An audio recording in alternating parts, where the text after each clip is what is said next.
Movie में हमें बहुत ही ज्यादा क्यूट फैमिली दिखाई गई है, जिसमें एक कपल और उनका एक बेटा टिम होता है। वो सब अपनी लाइफ में काफी ज्यादा खुश होते हैं। टिम बहुत ही लाडला बच्चा होता है और उसे ये चीज बहुत अच्छी लगती थी कि उसके पेरेंट्स उससे बहुत प्यार करते थे। वो ये प्यार कभी भी शेयर होने नहीं दे सकता था। उसकी अपनी एक इमेजिनरी दुनिया थी जिसमें वो डिफरेंट कैरेक्टर्स के साथ खेलता और कार्टून्स भी बनाता रहता। वो सबसे खुश बच्चा था। यहाँ से सीन जाता है आसमान पर, बेसिकली हेवन के अंदर, जहाँ पर बेबीज को बनाने के बाद उन्हें तैयार किया जा रहा होता है, उन्हें पाउडर लगाया जा रहा होता है, उन्हें कपड़े पहनाए जा रहे होते हैं। वो सब बेबीज बहुत इनोसेंट होते हैं, लेकिन उनमें से कुछ बेबीज ऐसे होते हैं जो बहुत ही ज्यादा क्लेवर होते हैं, बहुत ही ज्यादा इंटेलिजेंट। उनका माइंड बेबीज जैसा नहीं बल्कि बड़े बच्चों जैसा होता है। वो जानते हैं कि चीजों को किस तरह से मैनेज करना है। को अलग कैटेगरी में भेज दिया जाता है और उन्हें 3 पीस सूट पहनाया जाता है जो कि ब्लैक कलर का होता है, जैसे किसी बॉस का हो या किसी वर्किंग मैन का। उनको घड़ी भी पहनाई जाती है और साथ एक ब्रीफ केस भी दिया जाता है। और इन सब बेबीज की एक टीम बनती है जो कि बाकी बेबीज के कामों को मैनेज किया करेगी, ऑफिस भी जाया करेगी। है ना इंटरेस्टिंग। तो अब आते हैं मेन स्टोरी की तरफ। अब हम देखते हैं कि टिम का एक छोटा भाई आने वाला होता है,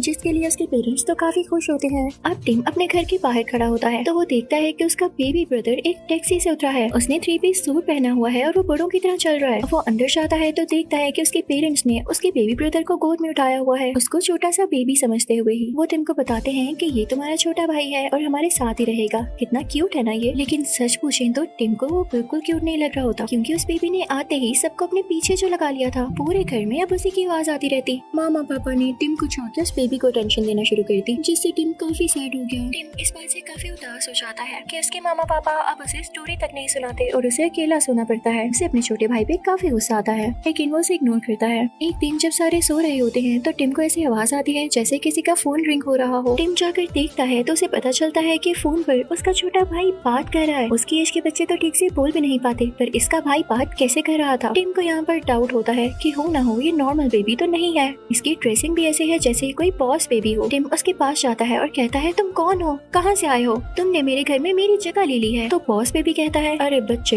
ये तुम्हारे बस की बात नहीं समझना। मैं यहाँ पर एक सीक्रेट मिशन पर आया हूँ। ये लो कुछ पैसे रखो और अपना मुंह बंद रखना। बॉस बेबी टिम की तरफ कुछ पैसे उछालता है और टिम हैरान रह जाता है कि आखिर आया कहाँ से और ये किस मिशन की बात कर रहा है। टिम फौरन से उस बॉस बेबी के पास जाता है और कहता है कि मैं तुम्हारी रियलिटी मामा पापा को बता कर रहूंगा, तुम एक नॉर्मल बेबी नहीं हो। तो बॉस बेबी कहता है हाँ हाँ जाओ, उनको पता है कि मैं तुम्हें तंग करता हूँ और तुम मुझसे चिढ़ते हो, वो तुम्हारी बात पर यकीन क्यों करेंगे। वो तो यही समझेंगे कि तुम मुझसे जेलस होकर कह रहे हो, और जो भी कर लो वो प्यार तो मुझसे करेंगे। टिम को बहुत गुस्सा आता है और वो कहता है तुम बहुत बुरे हो, मैं एक दिन ये सीक्रेट सबको बताऊंगा। लेकिन बात तो बॉस बेबी की वाकई ठीक थी कि टिम की ऐसी बात पर उसके पेरेंट्स यकीन कैसे करते। तो इस सब के लिए टिम को कुछ प्रूफ इकट्ठे करने थे, इसलिए वो उस जगह एक माइक छुपा देता है जहाँ पर बॉस बेबी होता था। साथ ही साथ स्पाई क्लासेस भी बनाता है। अब वो नोट करता है कि बॉस बेबी एक मीटिंग रखता है जिसमें वो बाकी बेबीज को बुलाता है। बाकी सारे समझ रहे होते हैं कि बेबीज अब इसमें खेल रहे हैं, लेकिन उनको क्या पता था कि ये कहानी ही कोई और है। अब ये बात बॉस बेबी को भी पता चल जाती है कि उसका भाई उसकी आवाज रिकॉर्ड करने की कोशिश कर रहा है। तो वहाँ से हटकर दूसरी जगह पर आ जाता है और बाकी बेबीज से कहता है शोर मचाओ ताकि मेरा भाई कुछ सुन न सके। अब बेबीज ऐसा ही करने लगते हैं तो टिम को ठीक से आवाज नहीं आ पाती।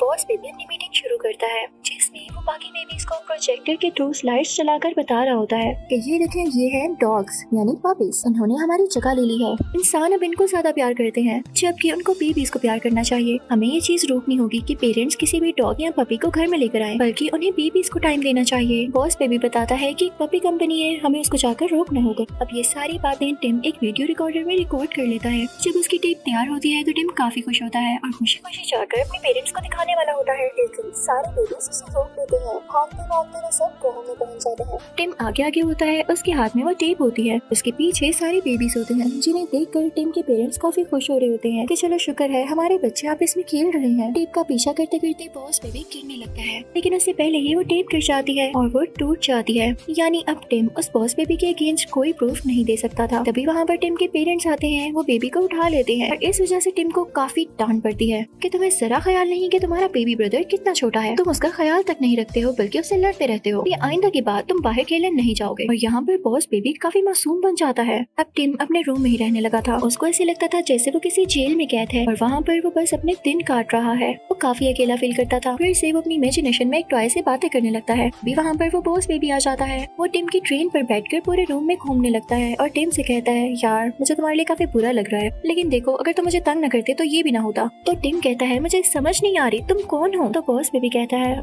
समझना चाहते हो तुम तो आओ, मैं तुम्हें उस जगह ले चलता हूँ जहाँ से मैं आया हूँ। वो दोनों खुद को इनविजिबल करते हैं क्योंकि वो लोग वहाँ पर पहुँच चुके होते हैं और ये लोग नहीं चाहते थे कि कोई इनको एक साथ देखे, वरना बॉस बेबी को डांट पड़ती। बॉस बेबी बताता है कि ये यहाँ की मैनेजमेंट है और ये सारे बेबीज नॉर्मल नहीं बल्कि बहुत ही ज्यादा इंटेलिजेंट और क्लेवर है। तो टिम कहता है कि अच्छा इनमें तुम्हारा काम क्या है। तो बॉस बेबी कहता है कि मुझे दुनिया पर इसलिए भेजा गया ताकि मैं ये पता लगा सकूं कि डॉग्स में से क्या बात है जो फैमिलीज बेबीज की जगह उन्हें प्यार करती हैं, और अगर मैंने डॉग्स को रिप्लेस कर दिया तो मुझे प्रमोशन मिलेगी, मुझे मेरा पर्सनल ऑफिस मिलेगा जो कि बहुत बड़ा है। वो उसे एक फोटो गैलरी में ले आता है जहाँ पर बाकी बेबीज की पिक्चर्स लगी होती हैं। तो बॉस बेबी उनको बताता है कि इनको भी प्रमोशन मिली, इन लोगों ने भी अपने मिशन कंप्लीट किए थे और इनको भी अपना पर्सनल ऑफिस मिला था। वहाँ पर एक और बॉस बेबी की पिक्चर लगी होती है। टिम कहता है कि ये भी बॉस बेबी है। तो बॉस बेबी कहता है नहीं नहीं, ये तो सब बेबीज की बॉस है और इसीलिए तो मुझे मिशन पर भेजा है, लेकिन अपनी जुबान बंद रखो, ये ना हो कि मैं अपनी जॉब से ही निकाला जाऊँ। टिम कहता है कि अच्छा अगर तुम्हें जॉब से निकाल दिया गया तो क्या होगा। तो बॉस बेबी कहता है तुम कैसी बातें कर रहे हो, जॉब से निकल जाने का मतलब है नॉर्मल बेबी बन जाना, और मैं पागल नहीं जो ऐसा होने दूं। तुम खुद सोचो टिम, अगर मैं नॉर्मल बेबी बन गया तो मुझे तुम्हारा भाई बनकर रहना होगा, मैं दिन रात तुम्हारे साथ रहूंगा, मामा पापा मुझे ही प्यार करेंगे, तुम चाहते हो ऐसा। तो टिम कहता है नहीं नहीं, मैं ऐसा नहीं चाहता, मैं तो कभी नहीं चाहूंगा कि तुम नॉर्मल बेबी बनो, तुम अपना मिशन करो कंप्लीट और जाओ यहाँ से। तो बॉस बेबी कहता है बस फिर तुम्हें मेरी हेल्प करनी होगी। तो टिम कहता है ठीक है मैं तैयार हूँ। बॉस बेबी अपने भाई टिम से कहता है कि ये तो तुम जानते हो कि हमारे पेरेंट्स जिस कंपनी में काम कर रहे हैं वो पपीज डिलीवर करती है, तो हमें उनके साथ उनकी कंपनी में जाना होगा क्योंकि वहाँ पर बच्चे तो वैसे ही अलाउ हैं, इसका कोई मसला नहीं होगा। पर टिम कहता है भाई तुम तो जानते हो मेरा घर से निकलना बंद है। तो बॉस बेबी कहता है इसकी भी टेंशन नहीं है, तुम्हारा घर से निकलना इसीलिए बंद है क्योंकि तुम मुझे तंग करते थे, मेरे साथ लड़ाई करते रहते थे, अब हमें मामा पापा को ये शो करना होगा कि हमें बहुत प्यार है। अब वो प्लान के मुताबिक यही करते हैं। टिम अपने छोटे भाई यानी उस बॉस बेबी का ख्याल रखना शुरू कर देता है, उसे स्टोरी सुनाता है, और जब फाइनली उसके मामा पापा को रियलाइज हो जाता है कि टिम तो अपने छोटे भाई का बहुत ख्याल रख रहा है, तो वो उसकी पनिश खत्म कर देते हैं। यानी अब वो घर से बाहर जा सकता था। अब वो दिन आ जाता है जब ये दोनों अपने पेरेंट्स की कंपनी में जाने वाले थे। फिर वहाँ पर जाकर इनको एक ऐसी फाइल चुरानी थी जिसमें उनका नया मिशन था कि अब वो किस तरह का पपी बनाएंगे, इसमें कुछ चेंजेस करके। इससे पहले ही ये सब बॉस बेबी रोकेगा। ये लोग वहाँ से होते हुए उस सीक्रेट रूम में आ जाते हैं जहाँ पर वो फाइल थी, लेकिन वो फाइल इनको ट्रैप करने के लिए वहाँ रखी गई थी, और जो वहाँ का ओनर था वो कोई और नहीं बल्कि बॉस बेबी का वही आइडियल बेबी था जिस जैसा बॉस बेबी बनना चाहता था। वो अब बूढ़ा हो चुका था। बॉस बेबी उसे देख के काफी हैरान होता है और कहता है आप यहाँ कैसे। तो वो कंपनी का ओनर कहता है मैं भी तुम्हारी तरह बेबी हुआ करता था, इनफैक्ट इन बेबीज के पास एक मैजिक मिल्क होता है जिससे ये हमेशा बेबीज रहते हैं और बेबी कंपनी के लिए काम करते रहते हैं ताकि किसी को शक ही न हो। अब वो कंपनी का ओनर बताता है कि जब मैं अपना मिशन कंप्लीट ना कर सका तो मुझसे वो मैजिक मिल्क लेकर मुझे कंपनी से बाहर निकाल दिया गया। मेरा भी ख्वाब था कि मेरा पर्सनल ऑफिस हो, लेकिन ये ख्वाब टूट गया, और जब मुझे मैजिक मिल्क नहीं मिल सका तो मैं बूढ़ा होता गया, और मैंने तुम्हें इसलिए यहाँ बुलाया है ताकि मैं तुम्हारा मैजिक मिल्क चुरा सकूं। और रही पपीज की बात, तो ये भी मेरा एक ट्रैप था तुम्हारी बेबी कंपनी को डाउन करने के लिए, क्योंकि मुझे वहाँ इंसल्ट के साथ निकाला गया। मैंने उनके अगेंस्ट ही एक कंपनी बना दी, और देखो आज मैं कितना सक्सेसफुल हूँ। तुम्हारे पेरेंट्स भी मेरे लिए काम करते हैं, इससे ज्यादा एम्बैरेसिंग तुम्हारे लिए क्या होगा।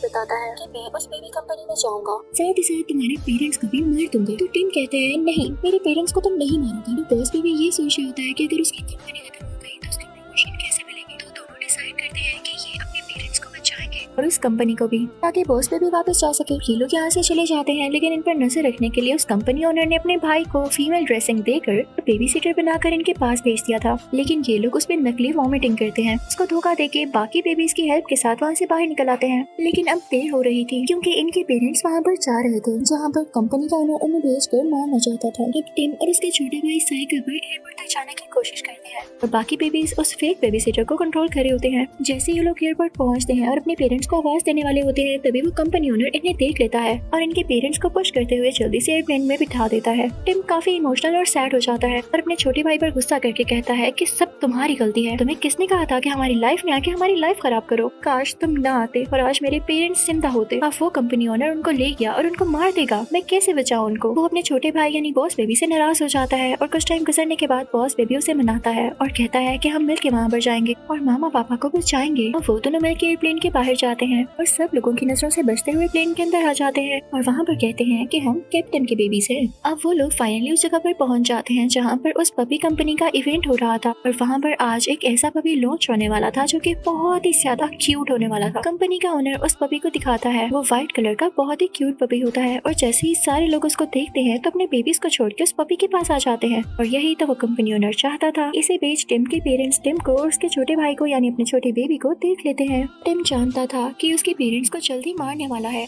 ये लोग वहाँ पर पहुँच जाते हैं जहाँ पर एक रॉकेट लॉन्च होने वाला था और उसमें कई ज्यादा पपीज थे। तो ये लोग सोचते हैं कि हम इन पपीज की हेल्प से अपने पेरेंट्स को बचाएंगे, क्योंकि उधर ही एक हार्ट शेप बॉक्स में उसके पेरेंट्स होते हैं और उनको उस कंपनी ऑनर ने बंद किया था। अब टिम जल्दी से उस रॉकेट का दरवाजा खोल देता है और सारे पपीज बाहर निकल आते हैं। अब वो बॉक्स उन पपीज के ऊपर आ चुका था। वहाँ पर वो कंपनी ऑनर उस मैजिकल दूध के अंदर गिर जाता है और वो अब एक छोटा बच्चा बन चुका था। उसका भाई उसे उठा लेता है और अब बॉस बेबी का मिशन कंप्लीट हो चुका था। उसने उस रॉकेट को रोक लिया था जिसमें पपीज जाने वाले थे, इसलिए वो बहुत खुश होता है और टिम से कहता है कि अब मैं वापस जाऊंगा, देखना मुझे प्रमोशन भी मिल जाएगी। टिम भी काफी खुश होता है कि अब उसका भाई यहाँ से जा रहा है और सारा का सारा प्यार उसे मिलेगा। अब जाने से पहले वो सब थोड़ा सा सैड होते हैं और बॉस बेबी उन सबको, अपने छोटे छोटे फ्रेंड्स को और अपने भाई को गुड बाय कह के वहाँ से चला जाता है। और उसके जाते ही कुछ छोटे छोटे रोबोट्स आते हैं जो कि उसके पेरेंट्स की मेमोरी इरेज करने लगते हैं कि आपके घर में कभी कोई बेबी आया ही नहीं था। उसके सारे टॉयज, उसकी सारी चीजें वहाँ से ले जाते हैं। टिम ये देख के काफी उदास होने लगता है और उसे अब यहाँ पे पहली बार अकेला फील होता है। दूसरी तरफ हम देखते हैं कि बॉस बेबी काफी खुश होता है क्योंकि उसे प्रमोशन मिल चुकी थी। अलग पर्सनल ऑफिस भी वो काफी ज्यादा सेलिब्रेशन करता है, लेकिन वो काफी उदास था क्योंकि उसे टिम और अपने पेरेंट्स याद आ रहे थे। दूसरी तरफ टिम का भी यही हाल था। नो डाउट उसके पेरेंट्स अब उससे बहुत प्यार कर रहे थे, बिल्कुल पहले की तरह, लेकिन वो अपने भाई की कमी बहुत ज्यादा महसूस करता था, यानी उसे उसकी कमी बहुत ही ज्यादा फील होती थी। तो वो उसे एक लेटर लिखता है कि छोटे भाई